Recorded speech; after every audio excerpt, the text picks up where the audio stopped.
ఉమ్మడి పశ్చిమ గోదావరి జిల్లా జనసేన పార్టీకి పట్టున్నటువంటి జిల్లా. 6 మంది ఎమ్మెల్యేలు జనసేన పార్టీ నుంచి ఉమ్మడి పశ్చిమ గోదావరి నుంచి గెలిచారు. అయితే ఈ 6 మందిలో మంత్రి కందుల దుర్గేష్ ఉన్నారు. ఆయన నియోజకవర్గం నిడదవోలు. ఆ నియోజకవర్గం తప్ప మిగిలిన 5 నియోజకవర్గాల్లో పరిస్థితి భిన్నంగా ఉందని విశ్లేషకులు అభిప్రాయపడుతున్నారు.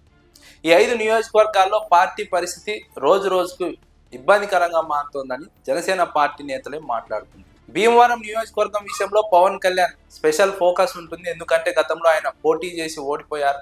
కానీ ఇప్పుడు జనసేన పార్టీ 2024 ఎన్నికల్లో గెలిచినప్పటికీ అక్కడి జనసేన నేతలు ముఠాలుగా మారి ఒకరిపై ఒకరు ఫిర్యాదు చేసుకోవడమే కాక ఒక పోలీస్ అధికారి పేకాట క్లబ్లు నిర్వహించడానికి సహకరిస్తున్నారంటూ పవన్ కళ్యాణ్ స్వయంగా ఆరోపించి పవన్ కళ్యాణ్ ఆ అంశంలో జోక్యం చేసుకొని ఆ అధికారిపై విచారణ జరపాలని ఆదేశించి ఆ విచారణలో ఆ పోలీస్ అధికారి తప్పు ఏమాత్రం లేదు అన్న విధంగా విచారణ నివేదిక రావడం, పవన్ కళ్యాణ్ కు పరువు సమస్యగా మారడం, పవన్ కళ్యాణ్ ఈ అంశంలో గమ్ము నుండిపోవడం జనసేన పార్టీ నేతల తీరుకు ఉదాహరణగా విశ్లేషకులు అభిప్రాయపడుతున్నారు. ఈ నియోజకవర్గంలో నాయకులు జనసేన పార్టీ అధినేతకే ఇబ్బందికరంగా మారారు. ఆయనకే ఎసురు పెట్టే పరిస్థితి వచ్చిందని అక్కడి నేతలు మాట్లాడుకుంటున్నారు. అదేవిధంగా మిగిలిన నియోజకవర్గాల్లో కూడా అదే పరిస్థితి ఉంది. మరో ఎమ్మెల్యే బొమ్మిడి నాయకర్ సొంత ఎజెండాతో ముందుకు వెళ్తున్నారు. నియోజకవర్గంలో కమిషన్లకు ఎక్కువగా ప్రాధాన్యత ఇస్తున్నారు.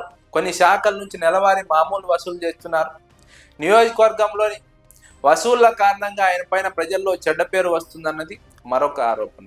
అదేవిధంగా అన్ని నియోజకవర్గాల్లోనూ తెలుగుదేశం పార్టీ నాయకులు జనసేన పార్టీతో సహకరించడం లేదు, జనసేన పార్టీతో కలిసి వెళ్ళడం లేదు. జనసేన పార్టీకి తెలుగుదేశం పార్టీతో ఇబ్బందులు ఉన్నాయి స్థానికంగా అన్నది మరొక వాదన. ఇలా తెలుగుదేశం పార్టీ జనసేన మధ్య ఉన్నటువంటి విభేదాలు, ఎమ్మెల్యేల సొంత ఎజెండా, వ్యవహార శైలి జనసేన పార్టీకి ఇబ్బందికరంగా మారినట్టు తెలుస్తోంది. ఇదే విధంగా ఉంటే వచ్చే ఎన్నికల్లో గెలవడం అసాధ్యం 6 నియోజకవర్గాల్లో అని రాజకీయ విశ్లేషకులు లెక్కలు వేసుకుంటున్నారు. అదేవిధంగా జనసేన పార్టీ జిల్లా అధ్యక్షుడు కొటికలపూడి గోవిందరావు వ్యవహారం కూడా జనసేన పార్టీకి తలనొప్పిగా మారింది. ఈయన భీమవరం సీటును ఆశించారు. పవన్ కళ్యాణ్ పోటీ చేయకపోతే తనకు కావాలని అడిగారు. కానీ ఆయనకు ఇవ్వకుండా తెలుగుదేశం పార్టీ నుంచి వచ్చిన పులపర్తి రామాంజనేయులకు ఆ సీటు కేటాయించారు. ఆయన గెలిచారు. అప్పటి నుంచి తనకు ప్రాధాన్యత దక్కడం లేదు, అధికారంలో ఉన్నా సరే తనను పట్టించుకోవడం లేదన్న ఆవేదన గోవిందరావులో ఉంది. అందుకే పార్టీ కార్యక్రమాల్లో అంటి ముట్టనట్టు వ్యవహరిస్తున్నారు. ఎగిరి దంచినా ఎగరకుండా దంచినా ఒకే విధంగా ఉంటుందన్నట్టుగా ఆయన మాట్లాడుతున్నటువంటి తీరు జనసేన పార్టీ పరిస్థితికి అద్దం పడుతుందని చాలా మంది అభిప్రాయపడుతుంది. జిల్లా అధ్యక్షుడు ఈ విధంగా మాట్లాడడం జనసేన పార్టీలో తీవ్రమైనటువంటి నిరాశకు కారణమవుతోంది.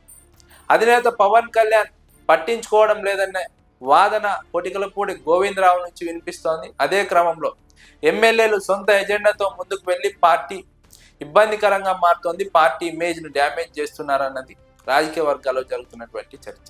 గత ఎన్నికల్లో తెలుగుదేశం పార్టీతో పొత్తులో భాగంగా జనసేన పార్టీ ఉమ్మడి పశ్చిమ గోదావరిలో 6 నియోజకవర్గాల్లో గెలిచింది. కానీ ఇదే విధంగా ఎమ్మెల్యేల తీరు కొనసాగితే వచ్చే ఎన్నికల్లో తెలుగుదేశం పార్టీ నాయకులు సహకరించే పరిస్థితి ఉన్నది జనసేనకు. అదేవిధంగా ప్రజల్లో కూడా తీవ్ర వ్యతిరేకతను మూటగట్టుకుంటున్నారు. ఆ వ్యతిరేకత కారణంగా ఈ 6 సీట్లు భవిష్యత్తులో ఇబ్బందికరంగా మారుతాయని జనసేన పార్టీ నేతలే మాట్లాడుతుండటం గమనార్హం. జనసేన పార్టీకి ఉమ్మడి పశ్చిమ గోదావరి జిల్లా చాలా ముఖ్యం. ఎందుకంటే 6 పోటీ చేస్తే 6 గెలుచుకుంది. కానీ ఇప్పుడు ఈ 6 పరిస్థితి భిన్నంగా తయారవుతోంది. 6 తలకిందులు అవుతోంది. ఇదే జనసేన పార్టీని వేధిస్తున్నటువంటి సమస్య. ఇదే విధంగా నాయకులు ఎమ్మెల్యేలు కొనసాగితే వచ్చే ఎన్నికల్లో గెలవడం ఇబ్బందికరంగా మారుతుంది, కష్టమవుతుందని సొంత పార్టీ నేతలే మాట్లాడుకుంటున్న గమనార్హం.